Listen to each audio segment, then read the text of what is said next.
Hi, magandang hapon. Ako po si Trixie Cruz-Angeles. Ito po ang Luminous. So I guess marami sa atin nakapanood na ng presser na kinonduct, announced presser ha, ni na Senator Lacson, Mayor Isko, si former NSA advisor, National Security Advisor Norberto Gonzales, and yung absent at the time, si Senator Manny Pacquiao, who was trying to get back in time for the presser. So, how did you feel about it? Okay, personally, ito yung tingin ko niyan ha. Yung kabila will try to make a big deal out of it. Ang sasabihin nila, hala, pinagtutulungan nila si Madam. Hala, pinagtutulungan nila. This, all of these men against a woman. Woman card na naman to ha. Don't forget, it's going to be about the gender card again. And that means they're going to try to, parang ililihis nila yung issue. Sabihin nila, kasi threatened sila. Isipin nyo, nag-band together, nag-vote in sila para labanan ang number 2 imbis na ang number 1. Excuse me. It isn't about BBM. Actually, sinasabi nga nila, it isn't about BBM. Pero naman, it was about this woman or her ilk or her party or whoever it was who kept trying to get the others to step down in her favor. And it's not about unity ha, kasi yung pagpapa-step down ni Madam wasn't for unity, it was for herself. She was trying to get them to step down para lahat sila mag-rally behind her. Eh bakit her? Diba? Matagal na kasi na sinabi ni Senator Lacson yan, sige let's all, pag-usapan natin to, mag-field na lang either. I'm not sure kung anong usapan about the vice presidency, pero yung sa presidency, ang sabi is, kung sino yung malakas, then we will all step down and we will all rally behind the forerunner. Kung pumayag si Madam Lenny noon, walang issue yan ngayon. Ang kaso, she said, at the onset, ay it's never going to work. Kasi dati, tumakbo akong ganito, ganito. Kahit nung nag-withdraw na ako, um, binoto pa rin ako ng iba, na-confuse lang yung mga tao, and so on. So she was saying that it's not a good idea kasi it's not going to work. Pero, self-serving pala yung sinasabi niya. According to Senator Lacson, what she wanted pala was for everybody to step down in her favor, regardless of how she was going to perform. So ito na nga, kung pumayag sana siya, andyan na. Pwedeng-pwede na siya, di ba? Pwedeng-pwede mag-step down yung iba, but that's not what she agreed to. So, na-solidify yung stand ni Senator Lacson. Ito naman sina Mayor Isko and even former NSA Norberto Gonzales were saying na panay ang parinig sa amin kung hindi man yung mga tapos kinakahoy yung mga tao nila. May mga kinuha daw sa kay Mayor Isko, meron kinuha nga doon sa, of course, alam na alam natin yung nangyari with former Speaker Bebot Alvarez, uh, pulling away from Senator Lacson, taking with them their network, their machinery, after they were denied the amount that they asked from Senator Lacson. Tapos ang parinig ni Senator Lacson malamang nakuha nila dun sa iba, dun sa pinanigan nila. So, ayun. So, don't listen. Parang, well, you can listen to whatever you want. But my point here is that, ay nako, ang spin ng kabila will be, hala, pinagtutulungan nila si Lenny because she's strong. Because she's a woman and they're threatened. Mga ganyan, yung mga, these middle-aged men or of these old men, takot na takot sa isang babae. Excuse me, hindi sila takot. Asar sila. And this works for BBM. Wala naman tayong issue with that and how it's going to work for the forerunner, di ba? Hindi naman tayo nagreklamo. It's just so much fun to watch this, no? It's so much fun na sabi ni Tison Jonas, yung tanong ni Rappler dun. Oo. Hindi ba impeachable? Of course, ang Rappler, nako, tanong pa lang may spin na. Nakakaloka. Sabi ni Fanny, hindi ba impeachable yung mga may trouble or chaos if BBM wins and from Lenny daw po galing mismo? Anong impeachment? Impeachable ang sino i-impeach? Also kung may bribery na pala na nangyayari, di ba po ground for DQ yun? And I wonder kung bakit di mag-file ng complaint sina Lacson, Isko, etc. Okay, wait. Hindi siya vote buying. Kasi hindi naman tao yung pinapa-step down nila mga kandidato. Natural po yan sa election because ultimately, if the candidate steps down, it's his own will. It's his own choice. Walang nagpilit sa kanila. Ngayon, kung may threats, tinatakot sila, yan ang talaga ground yan for disqualification. That's the use of violence and all that. There's coercion. There's so many criminal cases what one can file about that. But that's not what it is. They're essentially being not coerced. Being sweet talk, being offered this income. Is it a bribe? Maybe, but is it a bribe that is punishable by law? I'm not sure. Okay, seriously, I'm not sure. Because ultimately, it's the candidate who will decide whether he or she is going to step down.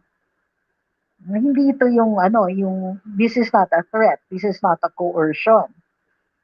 Hindi ko naiintindihan po yung tanong ninyo about impeachment.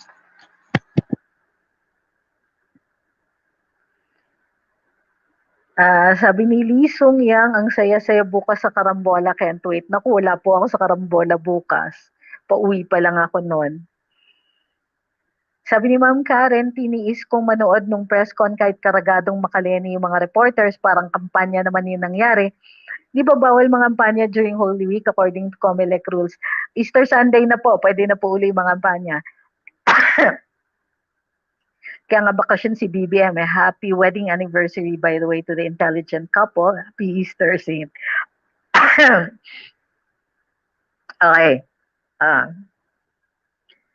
Sabi ni Jazz, lovely, hello, happy Easter Sunday. Not game-changing daw ang presscon na ginawa nila. Sorry. po.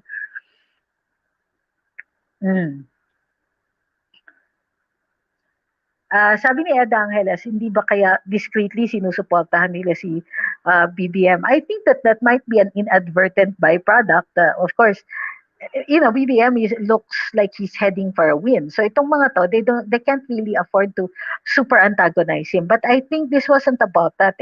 Number one, they wanted to be considered also. Kasi nga, ang sinasabi nitong si Mayor Isko, the conversation is just revolving around number one and number two. Hindi na sila na isasali. Parang kinocondition daw yung mga utak ng mga tao na it's just one and two na lang yung mga choices. Pero hindi, marami pa daw mga choices. Iba pa yung mga choices.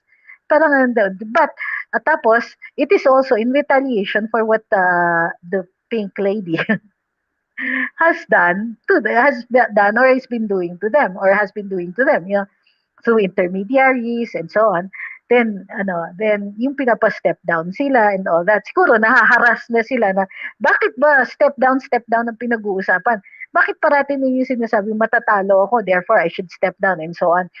What if that isn't the point? What if the point of their candidacy was to advocate for something? And then, so in that instance, they would just want to finish off the campaign and give the maximum publicity to whatever it is they are advocating for. So, sabi ni Sammy Mangila Beltran, puro pinklawans daw yung media kanina.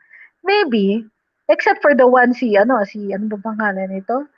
Si Marlon, who was asking, kasi ang sabi niya, si Madam Lenny daw, said something incriminating. Diba? Ang sabi niya is that pag hindi daw siya manalo, magkakagulo. Okay. Now, remember that.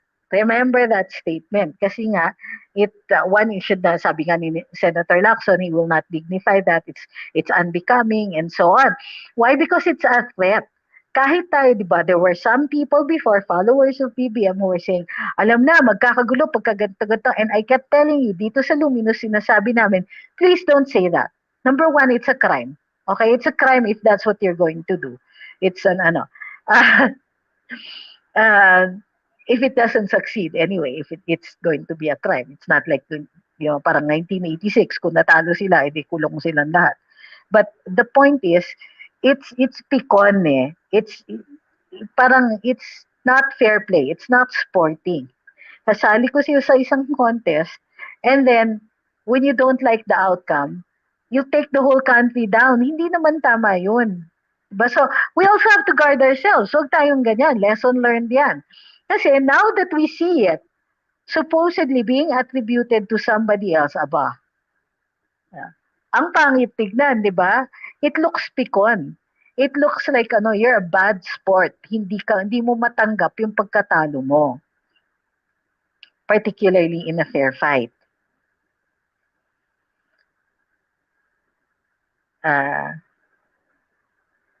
Sabi ni Joe Martiano, hindi po ba ito katulad ng nangyari noong 2016 when Marcos asked for Grace po to step down, thus turn more votes in favor of PRRD?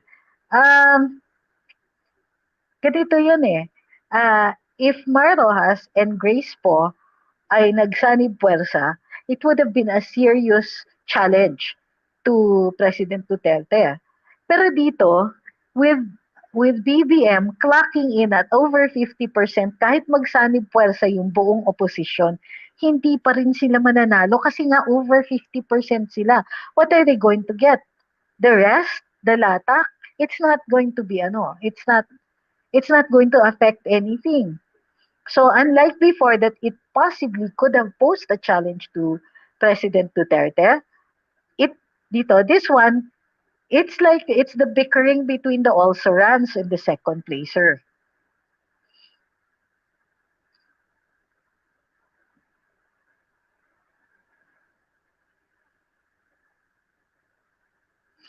Sabi ni Ma'am Pinay, Diyos ko, sarcasm. Galing ni Isko, tumindig balahibo ko nung sinabi niya na hindi siya naniniwala na 60% na yung para kay BBM. Hindi, actually, ang sinabi niya, 60% ang Marcos loyalists. Iba po yun. At sinabing inaalok niya ang sarili niya, wag na, Isko, baka Pilipinas na ibebenta mo. Ang sinabi ni Isko is, hindi ako naniniwala na 60% ng Pilipinas ay Marcos loyalists. Tapos ni-reiterate pa yan ni Senator Lacson. Sinabi ni Senator Lacson, hindi ako naniniwala na 50% ng Pilipinas ay Marcos loyalists. Wait. Diba? First of all, while it is true, a lot of that 50% may Marcos loyalists yan. But the others are Duterte diehards who are there because Sara endorsed BBM. And then we also saw the merits of BBM. Diba? The others, yung iba naman, are not necessarily Marcos loyalists kasi, well, ang definition ng Marcos loyalists, they go way back or they're part of families that have been loyal since Ferdinand Marcos was president. Ako the only reason I took a second look at the Marcoses kasi set na yung isip ko. Ando na ako, bentang-benta na yung yellow narrative sa akin dati. Wala akong dahilan magbago ng isip until there came a President Duterte who was grateful to Senator Amy and explained all this and then put into context of history, the role of the Marcoses and what has been happening. He's not saying that they're lily white. He's not saying that they don't have any faults because kahit siya sasabihin niya, ako mismo makasalanan ako. Nobody is saying that people here are completely innocent or anything like that. There's no such thing. Okay? No such person in politics. But what he is saying is that we need to take a second look because a lot of what we know about the Marcoses came from the Aquinos. Okay, now that brings us to the second part, which is that sinasabi ni Mayor Isko is that, ano ba to? Ano na lang, wag niyo na kami idamay. Parang ganun eh. Yung laban ng dalawang pamilya. Iba naman. Hindi na tayo dapat forever na involved dun sa laban ng dalawang yun. Nung sinasabi niya na, yun nga, that the country has more, has other issues that should be taken into consideration and all that, i-consider naman ng ibang tao para ma-veer away naman from the Marcos-Aquino dichotomy. That's what he was saying. Pero ang sinasabi natin dito is, wait, yung Marcos-Aquino dichotomy fails to take into consideration President Duterte and his role in making all of this possible. So, yun yung problema. Parang masyadong simplistic. Parang ang feeling ko si Mayor Isko na basa-basa ng konti sa SOCMED, makita niya itong mga argumento na to and he's saying na, Oo nga 'no, bakit ba Marcos versus Aquino na lang ba parati ang ating politika? Is that how we're going to align ourselves forever? No, but that's not how it's happening. Nga as a matter of fact, Duterte was the game changer. He's the one who siya yung nagbasag ng yellow narrative. Siya yung nag-redeem, well, may paved the way for the redemption of the Marcoses.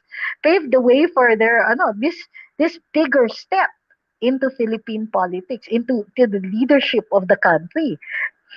So, uh, masyadong dualistic, masyadong simple yung pag-iisip ni Mayor Isko on this one. Sabi ni Ma'am Nani Pascual, anak ng loyalist here at 7 kami magkakapatid. Sabi ni Ma'am Malen Martinez, he cannot dictate to us ko is true.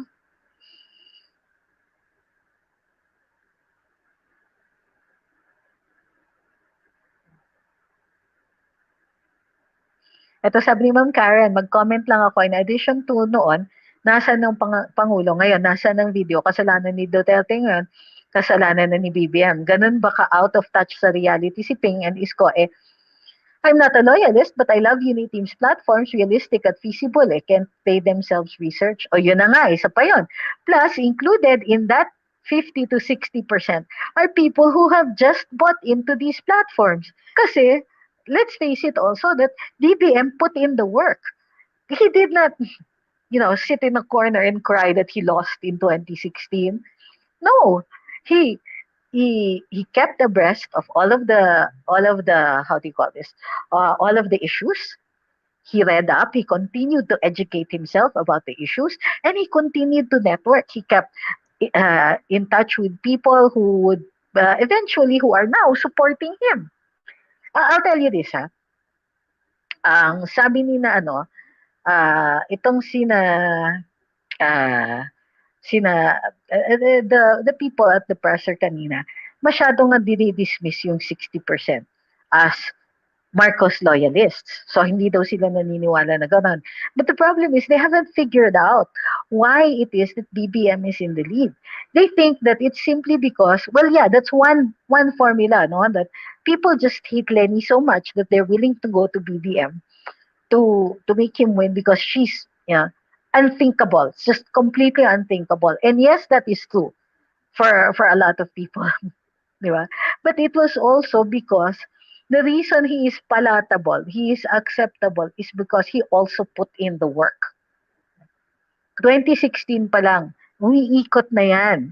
Na he educated himself. He knows what the issues are. He is aware of what people want and like. Alam niya, kaya yung mga sagot niya, take note. It's always consonant to what we need and what we want. Almost always. Not saying 100%. Nobody's perfect. Pero I think for the most part, yeah. Yeah. Ah, sabi ni Josh Fresno, ma'am, dead silent ang kampo ng Dilawan or Pinklawan, hindi sila makapag-deny. I disagree. May statement na po si spokes ni VP Lenny about it, and so far I think it's pretty weak. Yung iba, ang mga hinihirit nga ng mga pink na, wow, pinagtutulungan si madam, and so on. Yung mga ganyan, gender card na naman. Weak, weak, weak.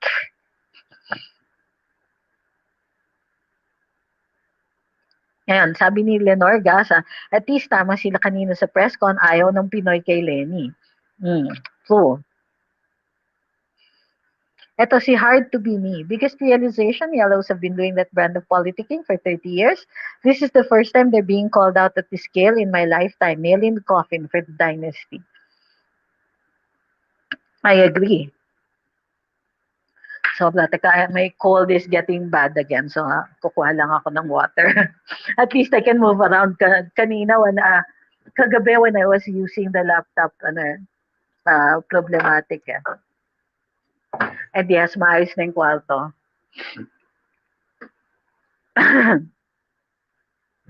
Okay. Ito sabi ni Ma'am Joyce, I'm an OFW and not voting yet, but our votes, family, friends, and relatives Still for BBM and Sara and the 12 senators, Unity Team has already a landslide votes from OFWs around the globe. 100% sure na po yan. Good job. Ah, Sabi ni Vladimir Valderas, wala namang significant changes. No one of them would like to sacrifice for the sake of unity. Why should they? Why? So that makaupo si Lenny? Eh, kinamumuhian nga nila si Lenny. So why are they going to do that? For them, continuing to run, refusing to be a pawn of Lenny is a sacrifice for the sake of the country. Not necessarily for unity. Kasi, come on guys, this is an election. Do you really expect people to say, sige na nga, I will sacrifice my self-interest para manalo si BBM? Of course not. Okay? Everybody's in it for something. Ako, personally, I want BBM to win because finally, Heritage gets some kind of attention from the president. Okay? Um, so, ako, it's I'm a realist. Why would we think that people would give up their dreams for this one? And especially not for Lenny. Come on. Do you expect that? They're going to have to get something. So, in fact, dun sa manifesto nila kanina, sinabi nila tutulong sila no matter who wins. Pero, they're not going to lift a finger to help number one or number two. Yun. And why? Why unify? Parang yung sinasabi niya is to sacrifice for the sake of unity. They're not going to do that. They'll want something in return. So don't expect also that the one they're allegedly sacrificing in favor of is going to accept their offer. Let's get real on this one, di ba? Um, ang para sa akin, simple lang yung we can reduce the oppressor kanina to a simple statement. Man, Lenny screwed up. Yeah. Kumbaga, she ticked off people she could have counted on to to help her out. Eh, wala eh. Yan ang nadadala ng kayabangan at paniniwala sa sarili mong press release.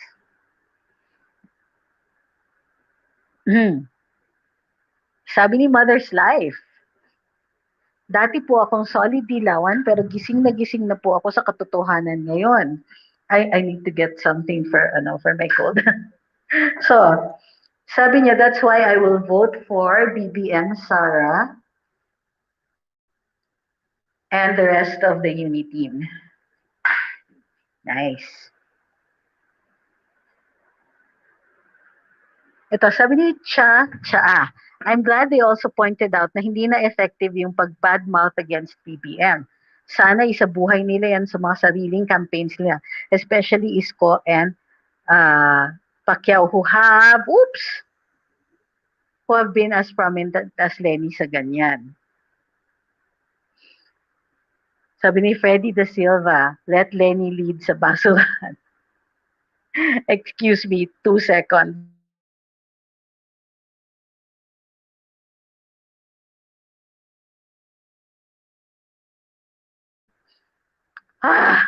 Thank you. Oh my gosh, I have a cold.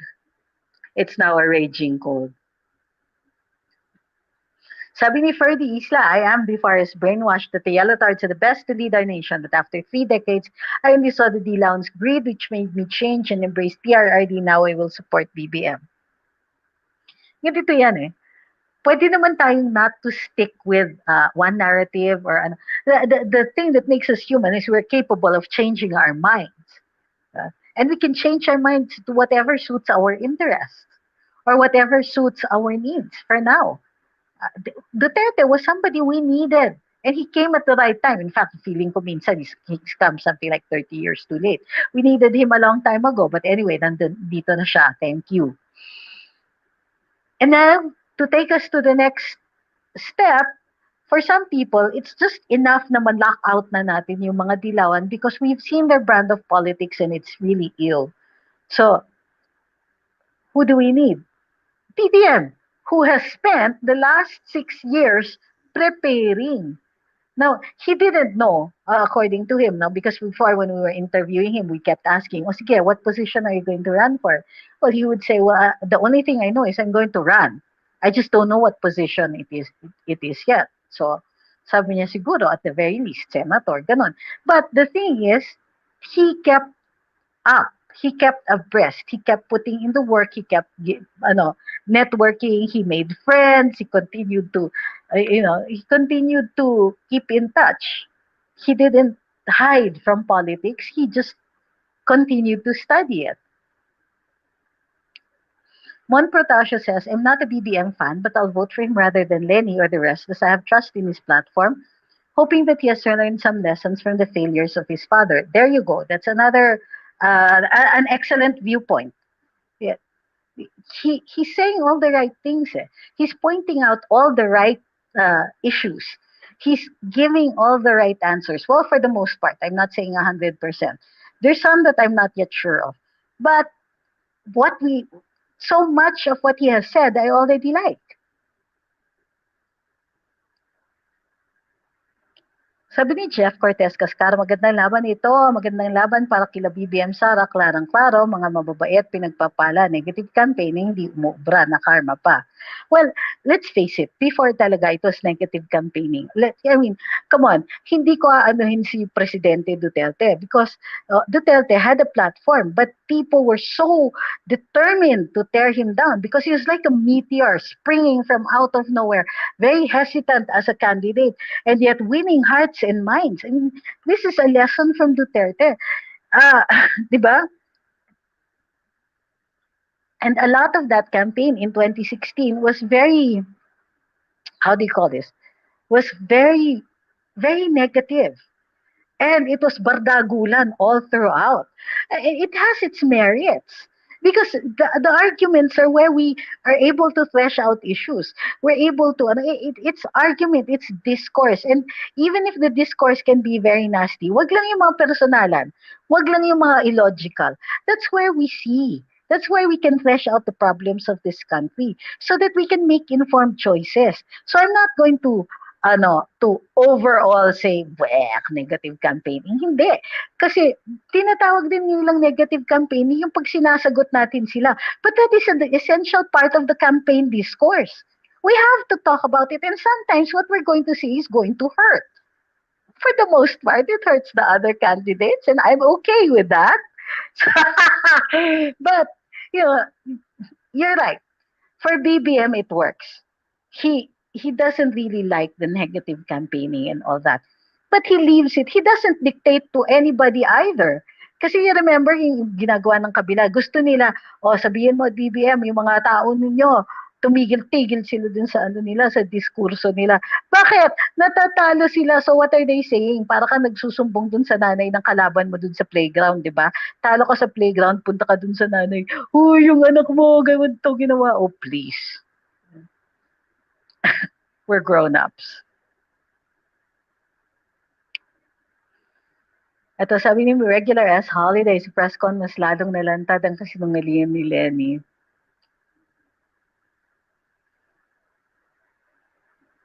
220 po ba and nahuli sila isko na nagmamanipula daw ng survey, sinabi niya po kanina. 220 po ba? 220?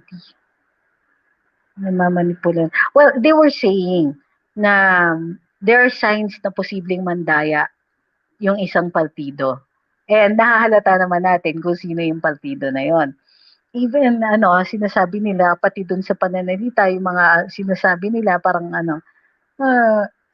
papunta na doon.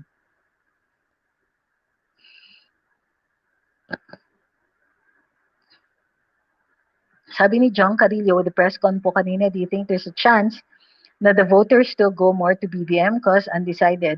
Can see that every candidate has a lot of issues while BBM still soars high with little effort. Well, that's your viewpoint. I think that ganito yan eh. I don't,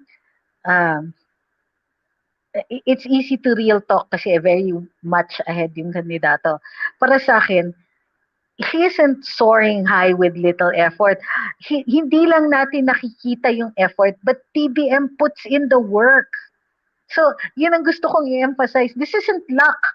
Okay? This isn't just history correcting itself. No.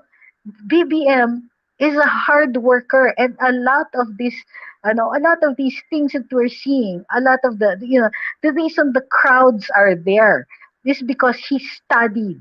He put in effort. Okay? Um, it is not, kumbaga, this is not accidental. Para naman natin sinasabi, no, swerte-swerte ni BBM, ganito. Uh, Timing, destiny, and all that. Naku, please. Timing and destiny, yes, of course, they could be factors, but man, let's not diminish the fact that BBM has been putting the work in since 2016 and possibly even before. Um, is there a chance that more voters will go for BBM? I think that with the revelations about etong sina Lenny and how they condescend towards the other candidates, it might be a factor. It might convince some of the undecided. Says yes, to some extent, yeah, I agree.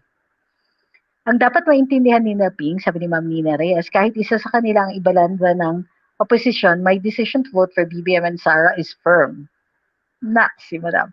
Huwag silang mag-ilusyon na any one of them is a better alternative. Actually, also a good point. Yung kanina kasi, sobra ako Shade Kasi Shade means yung natutuwa ka dun sa sa misfortunes ng kaaway mo, sa misfortunes ng ibang tao.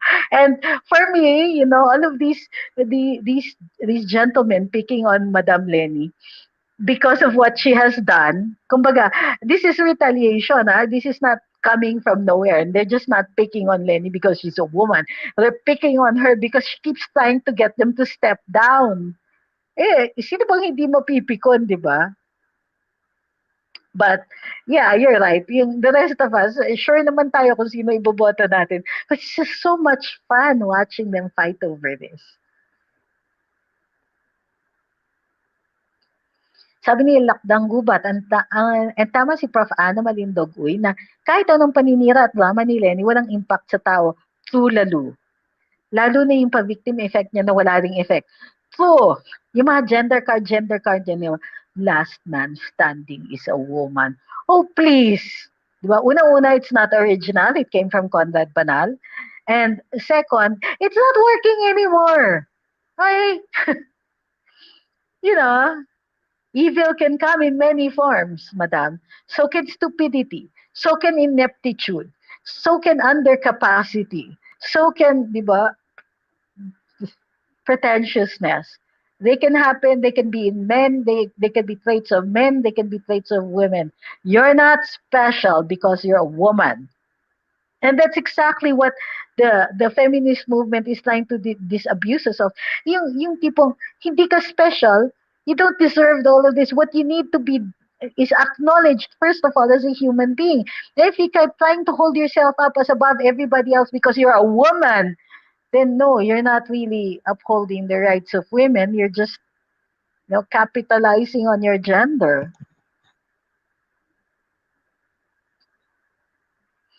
Sabi ni Princess Eureka, I don't want them to give up. Mas interesting ang election this 2022. It's interesting also because safe na safe yung kandidato natin. Well, not naman safe na safe because yun nga yung sinasabi din na Senator Lacson at saka ni Mayor Isko is that may possibility that one party is going to try to cheat. I hope it's not true. But it's there. Thank you kay Jeffrey Makaraig for your super chat. Sabi ni Ma'am Joyce, I'm a bit late sa live. Ask ko po, why they said if BBM is going to win, there will be de-stab as always from the opposition. Is it mind-blowing? Parang lumipat sa kanila. Well, that's what they did with Duterte, diba? Or what they attempted to do with President Duterte. But, who did they put in charge of the de-stab? Some people say it might have been Sonny Trillanes, and we know his lack of capacity. Sorry, I can't roll my eyes hard enough about that. Will there be de-stab? Well, I don't discount the possibility. But I think that a strong finish by this president, by the next president. Kumbaga, kung marami talagang bumoto, that's also a deterrent effect eh. Yung kung kunwari, the leading candidate comes in, clocks in at what, 60 or 70% of the vote, that's a big middle finger up to the others who want to try to destab. But they will. You know why? Because it wrecks their narrative. They want to make sure to reinstate their narrative that Marcos equals bad. Yeah. So every little thing they will scrutinize him. His cabinet must have the fortitude of, cast iron talaga. Ah, they have so much to lose. Not just their place in history, but any possibility of a political future. That's what this incoming presidency represents if it is BBM. So yeah, they have a lot to lose. So yeah, I don't doubt that they will try. But I trust our AFP. I trust our PNP. I trust whoever uh, is put in there as the cabinet of the incoming president to stand up to this. Ito sabi ni Rose, and let them run until elections. Please, wag po kayong mag-withdraw kahit sino pa sa inyo. Let's see kung sino talagang gusto ng mga tao. Yes, I agree.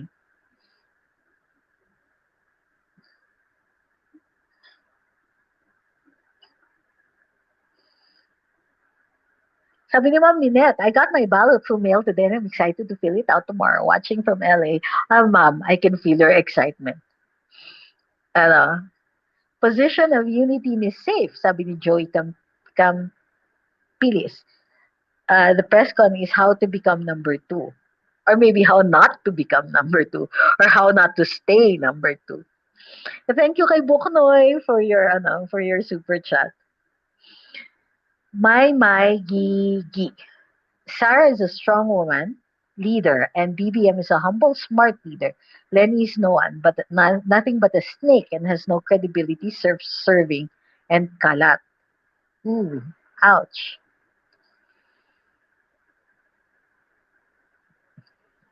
Janet Salak says, nagpanic ng mga kalaban kasi they saw na ang startup ng absentee voters landslide na kasi. So, ito sabi ni Pat Havilio, who has the capability to destab? I don't think capability is the question here because we don't really know that. But who has the motive? At sino ang may kakayahan na mandaya? Maybe hindi kakayahan. Maybe it's sinong may gusto. Nuza Vetria says, kawawa naman si Lenny, nagmamakaawa kina Ping at Isko, etc. na mag-back out sila. Kawawa naman sila Isko, pinapababa si Lenny. Lahat sila nag-aagawan sa second place. Ang di nila alam, first place ang president. Well, I think given na yan eh. Ay. Ito sabi ni Asper Neto, excited to see Inday Sara using the military against anti-government groups. Sana matuloy. Diba? Sana. Would be so much fun to see her do that. Okay, hang on. I need to address my cold again. Hang on.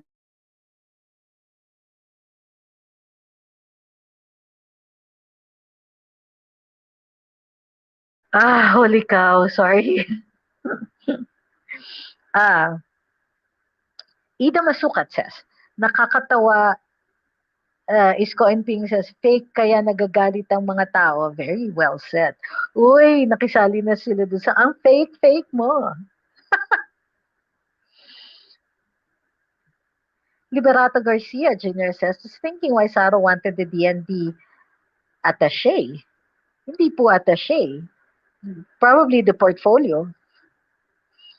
To prevent destabilizers from the men in uniform when they win. I don't think that's a significant amount because her father has done so much for the military.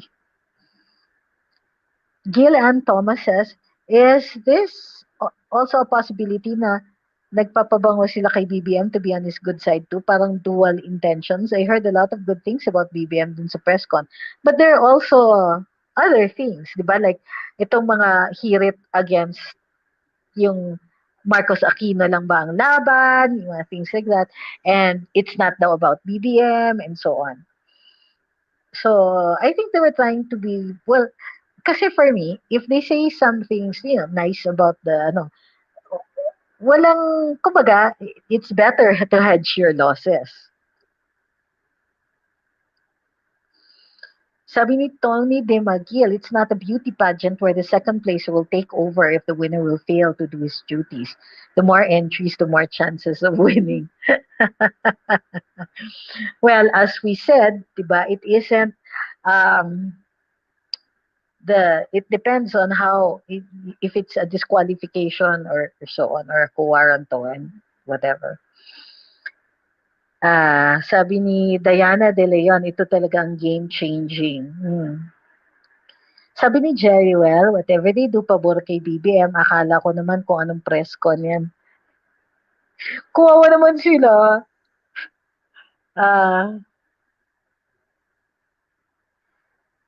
Sabi ni Marvin o Benita, Madam, I really thought that you are pro-Lenny. Thank God that BBM supporter din pala ngayon. Excuse me? Kailan ako naging pro-Lenny? As in ever. Ever. Sus. Ewan ko. I don't know where that one is coming from, Madam. Sabi ni Lady Punk, they're trying to be nice kasi nga they are uniting too. So dapat nicey-nicey sila, di ba? Pwede rin. Fanny says, Battle of the Losers silang lahat. BBM Sara are a big threat to them and that's the reality. Tinik sa dibdib, kumbaga.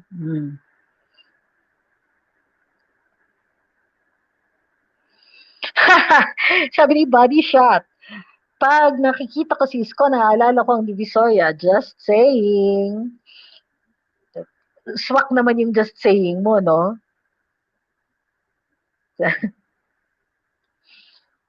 Ito, sabi ni Cesar Arpilla, very chill lang si BBM sa Baguio tapos mga kalaban niya nagsisiraan. Yun na nga eh. Sabi ni Ma'am Tatiana, nakakatawa daw yung reaction ko. Which one? So, but let's not forget in all of this, because kasi, yan na naman, presidente naman na naman ang pinag-uusapan, tsaka mga bise na kandidato, don't forget yung ating mga senatorial candidates. So, I'll just reiterate, Gibo, Larry Gadon, Kong Marcoleta, Harry Roque, Manny Piñol. Tapos for consideration yung iba. Sabi ni Raymond Christopher, sabi na Yorme, tainted daw yung mga survey firms. So, patunayan niya, or magbigay naman siya ng dahilan kung bakit tayo papanig dyan sa iniisip niya. Kaso medyo, bare assertion lang eh. Sabi ni Joseph Ilaga, yung tatlo kanina parang mga bata na inagawan ng candy. Yes, but don't you think it was so much fun to watch them and, indirectly bash Lenny? Saya nga. Sabi ni Albert Perania, is trying to unite the opposition. All of a sudden, the table turned. Voila, united against her team strategy. Ha! True. Sabi ni Joven Gomez, pagaling ka, drink lots of fluids, lemon juice, and good rest po. Happy Easter Sunday. Happy Easter din po. Sabi ni Fanny, natawa kami sa reaction mo nung akala ng follower na pro-Lenny ka daw. Kasi hindi ko talaga maisip kung paano niya maiisip na pro-Lenny. Nako. Di ba? Kaloka. Ito, Brutus Turagsoy says, let's all vote on May 9. All this talk is futile. Go BBM sa Max. Parang, talk is cheap.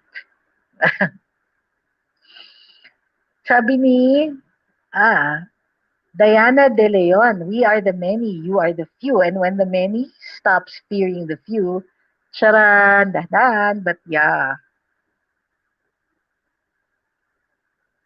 Sabi ni Jay, Tolentino, wala ka bukas sa Karambola? Wala po, kasi pababa pa lang ako bukas, baka hindi ako umabot. Exa Maldita says, fake from the start, fake till the end. She's been unmasked straight from the horse's mouth. She personally talked to one of them. The others, by her people, she can admit or deny, but I guess she'll just ignore it to save her face. Sadly, truth has been told and she was exposed. Hashtag power hungry. Mm.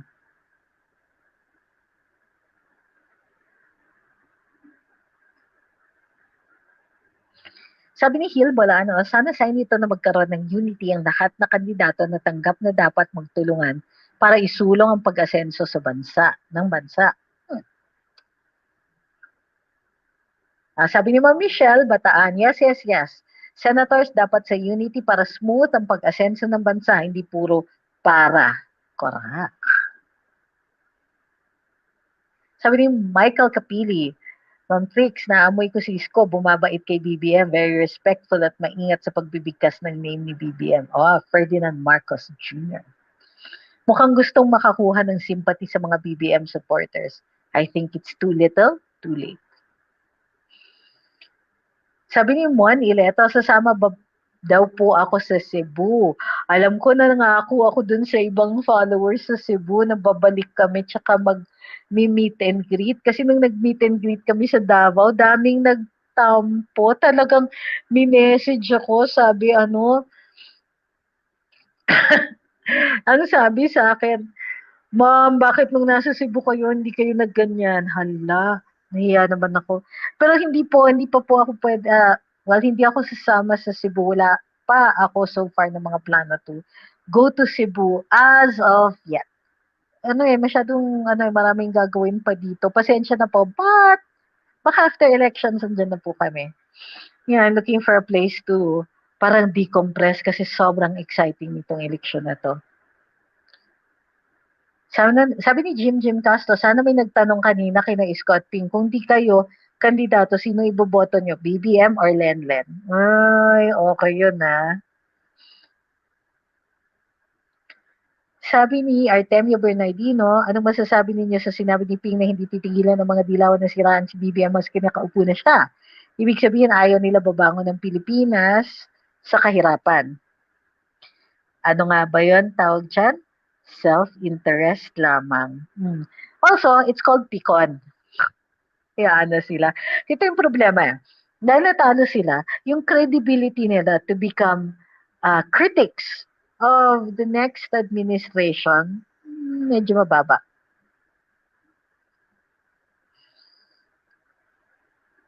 Ito sabi ni Ma'am Karen, why is it that it became a habit for the Yellows to not explain side nila about these alleged binayaran para umatpas? I've never seen an election na nag-aagawan for number 2. Solid unity won't be called solid for no reason. Para lumipat kung sino man ang number 2, ang mga ngarap na yung langis maging tubig, tanggapin nyo ng fame ng Luminous, dapat rally talaga pag bumisita kayo sa iba't ibang lugar. Uy, grabe, nakakahiya sa LGU. Ayun, sabi ni Ma'am Eden, hi ma'am, wishing the future first couple a happy wedding anniversary. The presscon was a lovely little present. That's true. That's true. Sabi ni ni Ten Lopez, that was my reaction when my two nieces, they are girls, called me Pro Lenny. Parang, sampalin mo na lang ako. Yan. Mga ganyang kasamahan. Sabi ni Uni, yung survey firms, kabuhayan nila yan. If magpapabayad sila and will release fake results, it will be a blow to their credibility. It will be their end. Yeah. Sabi ni Ophir and Shemites, press conference of the sour grapes. Kaso yun na nga Come on, guys. Pasalamatan naman natin for a few hours of entertainment for me. Because I was so entertained at them picking on Lenny. Ang saya. Ito. So, shucks, mamaya sasabihin na naman ng kabila na I'm so evil. Sabi ni Julian Nodado, kapag nanalo si BBM, parang admission na rin yun na nandaya nga sila. Noong 2016, confident pa naman siya na ang nanalo fair and square. Ay, nako, sinabi mo. Ito sabi ni John Carillo, si Leng Leng wants everyone to sacrifice for her, unify against BBM. Now she's against everyone. Can we also thank Bam for sabotaging Leng Leng? Oo, truth yan. Leonardo Ansag says, parang wala namang masyadong nanood sa kanila kanina. Many are not interested. Mga pinklawan ng ata karamihan na nanood. Eh, syempre sila yung namimiligro, di ba? They knew it was going to be about them kasi hindi sila imbitado. Sabi ni Lala Costales, hi, I'm new to your vlogs watching from Melbourne, Australia. Sabi po ni Senator Ping kanina sa presscon, hindi daw siya naniniwala na more than 50% ng Marcos loyalists sa surveys. Hindi naman talaga Marcos loyalists lahat yon. Kasi meron mga pro Duterte, merong iba na sold on the idea of, on the platforms of BBM. Merong iba naman na, you know, no longer interested in the yellow narrative. Sabi ni Inday Beda, walang kwenta press ko nila, bato natin sa mga vocalist ni Isko, makakain ba yung unity nila Ping? Dennis Espejo says, reminder, let's not be complacent. We still have to be on guard until the voting has a result. Still nakakatakot at baka magkadayaan. Go BBM, Sarah. Yes, which is why we have to know what to do on election day. Pagka may issues, always report to the election officers at ilalog in yung insidente. Ito, sabi ni Ma'am Arlene Nicole, every step they make, palpak. May divine intervention talaga. Well, I think na hindi naman Diyos ang nagagawa sa kanilang tanga. I'm sorry that slipped out. I don't think you can blame God when they're not acting intelligently.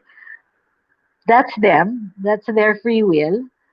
Pero the circumstances, oh yes, I think God na talaga yon. Or destiny. Ma'am Lady Punk said, had so much fun watching the Big Boys conference. No need to bash Lennon. She had so much kanina, bukong-buko nilang paso pa. Ah,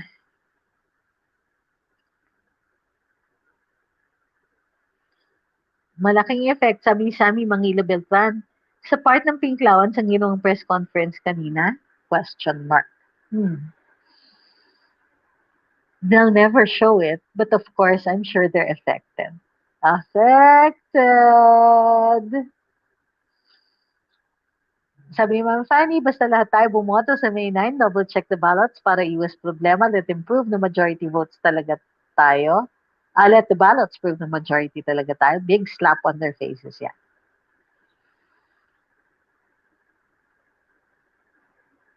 Sabi ni Lea Villones, yung supporter ni Lenny, pwedeng lumipat sa Isko Ping, pero supporter nila Ping Isko ayaw kay Lenny. True.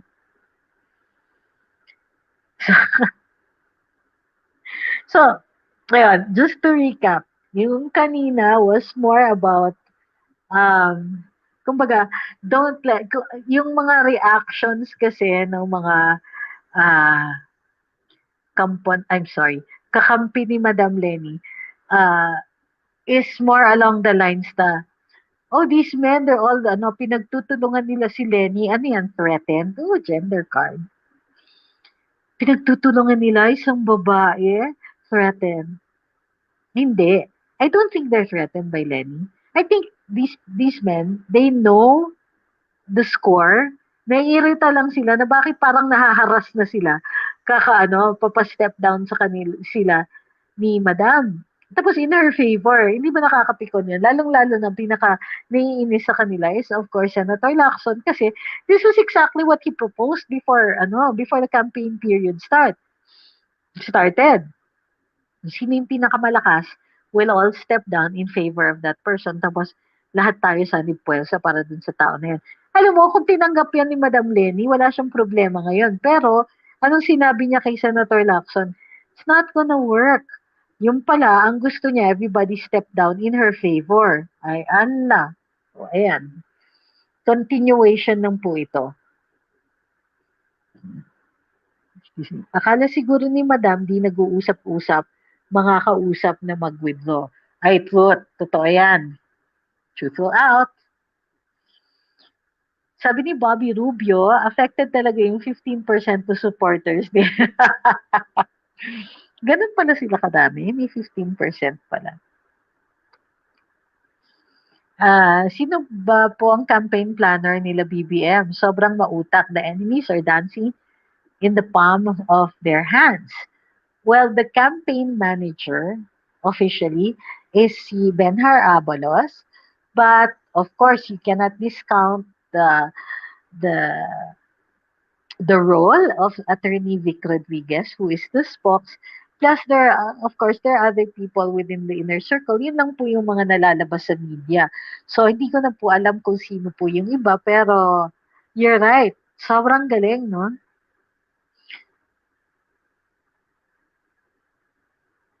Sabi ni Zulu Kalulu, a moment of silence for the death of Lenny's political career. Tama. Ayan. So, don't forget na, actually, yung mga reactions ng kabila medyo weak eh. Si Antonio Trillanes nga, sinabi pa niya, kaya nga ayokong makipag-usap dyan sa mga yan eh. Tignan niyo yung ginawa nila kay Lenny. So hero ka na naman. Ano ba? Di ba parang, pumapil ka na naman. Sus, sobrang ang papel mo kay Madam Lenny, matatalo naman yan. Uy. Sabi ni Joel Corona, and this is funny, magbunutan na lang sila kung sino ang tutuloy para fair ang labanan nila. Pot. Yan. Ito, sabi ni Ma'am Pinay, naloka ako kay Secpert. Willing daw siya magbigay serbisyo sa gobyerno ng kung sino manalo. Secbert, hindi ka na pwede kay BBM, si Mayora Sara na ang Secretary of National Defense. I don't think defense ang hinahanap niyang pwesto. I think anything. Kasi prime positions po yung mga yan. DND, NSA, yung mga yan. So, I don't think so. Pero, though I'm sure si BBM naman hindi siya bengadero. Plus, sinabi niya, pagka-qualified din tao, he doesn't care kung anong kulay yan.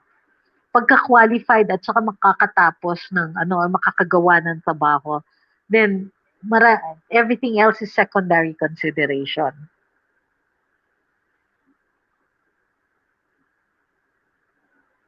So, sabi ni David Almo Gulis, hindi naman talaga si Lenlen, haha, si Bam Aquino may hawak ng sinulid na nakakabit sa katawan ni Lenlen.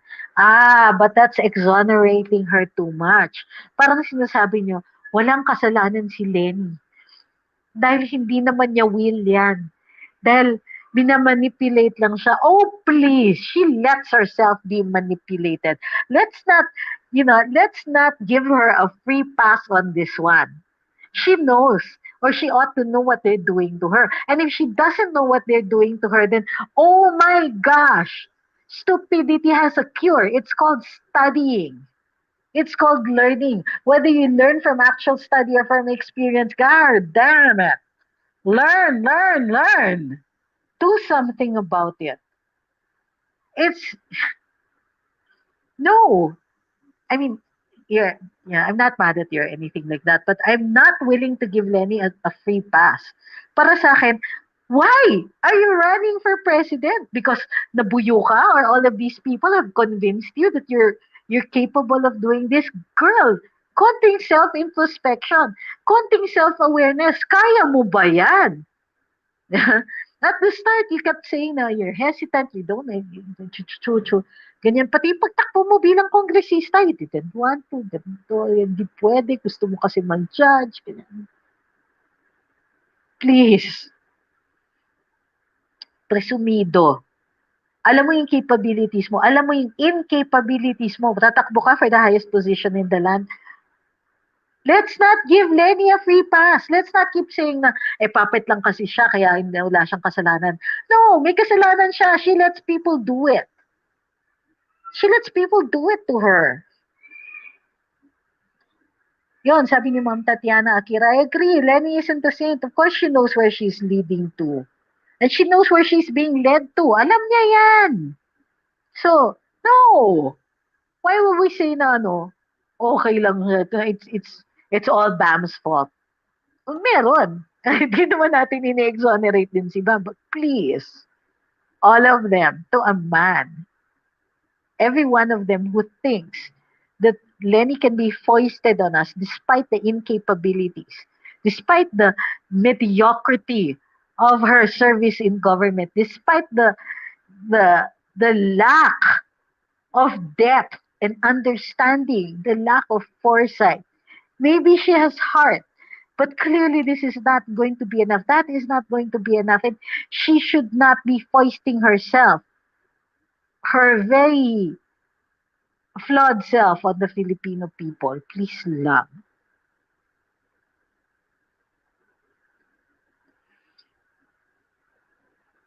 Ah, si Ma'am Joy Suzuki nanggigil na, nag-all caps tuloy. Madam, hinay-hinay sa all caps. Ano siya, batang musmos na di alam ang nangyayari sa kanya. Yeah, yeah. Hindi na tayo galit dun sa nagsabi ha, pero parang yun na nga eh, we don't want it to become an excuse because she doesn't know any better and she's being manipulated by everybody else, gives her a free pass. Excuse me. Di sila ako sabi the weak men are afraid of strong women. Haha, pero strong people need not pay to persuade others to rally behind them. Desperate. She's desperate to become president. She'll do anything. And on that note, sige, isa pa. Sabi ni Leonard Gasa, tama ka, bakit ka papayag na makontrol ng iba? May sayad lang papayag ng ganung treatment. Lorena, magtibay says, tatakbo lang naman si Lenny kasi sabi niya kailangan niyang talunin si BBM para matapos na lahat. And that's it. That's the kababawan of the conversation that comes from that end. So, you're right. We go out, okay? May 9, and for the OFWs, vote. Please make the time. Please go there, vote. Be aware of your ballots. Be aware of the things that you can and cannot do. No campaigning in polling precincts. No campaigning 2 days before elections pala, wala na. Tapos na ang campaign period. Stop. No more t-shirts. No more anything like that. We can bring out the t-shirts pagka nanalo na. So, be careful on election day that your vote does not get nullified. And let's help each other out. Yung mga people who don't have a ride to the polling places, let's help them out. Oh, kailangan nyo ng sundo. Lalong-lalo na kung alam niyo boboto para sa kandidato natin. Oh, wala kayong sakay? O sige, sunduin ko kayo para hahatid ko kayo dun sa Tapos iuwi ko din kayo uli sa bahay para lang makaboto kayo. Let's do that. Let's help other like-minded voters. Diba? Maraming salamat sa pagsubaybay ulit dito sa ating live. Kung may mangyari ulit, ngayong live tayo. We're going to do it more often now kasi ito yung pangsalag talaga dun sa pagsapatel sa amin eh. So maraming salamat sa pagsubaybay. Huwag kakalimutan, follow dun sa Facebook page namin, like and follow sa Facebook page namin at saka subscribe to our YouTube channel. Maraming salamat. So much fun talking to you guys. Talaga, I miss this. Nung tumigil ako ng matagal, di ba? Thank you very much. And para dun sa mga huwag po kayong masungitan sa akin. Nagre-react lang talaga ako minsan. And it's not, kumbaga, it's not personal. Usually, I attack fallacies. So, don't get angry at me. Pero wala yata tayong today, no? Wala yata matusta tayo today. Nasaan ba si Ma'am Annie? Hindi na naman natusta yun. Maraming salamat po guys. Sabi ni Ma'am Lenore, uso daw ang sipon. Oo, that's why I'm keeping away from people as much as I can and keeping myself masked and so on. So, thank you very much. Thank you, Ma'am Malen. Thank you, Ira, Arnold Aquiler. Thank you kay Sir Ed De Leon Toledo. Sorry. Dit Davin. Ayun, sabi ni Ma'am Dit, I did that. I drove for the voters kasi mahal ang Uber. dito sa Doha, basta BBM lang. O, di ba? Yes, malaking tulong yan, Ma'am Dit, ha? Maraming salamat. Thank you, everybody.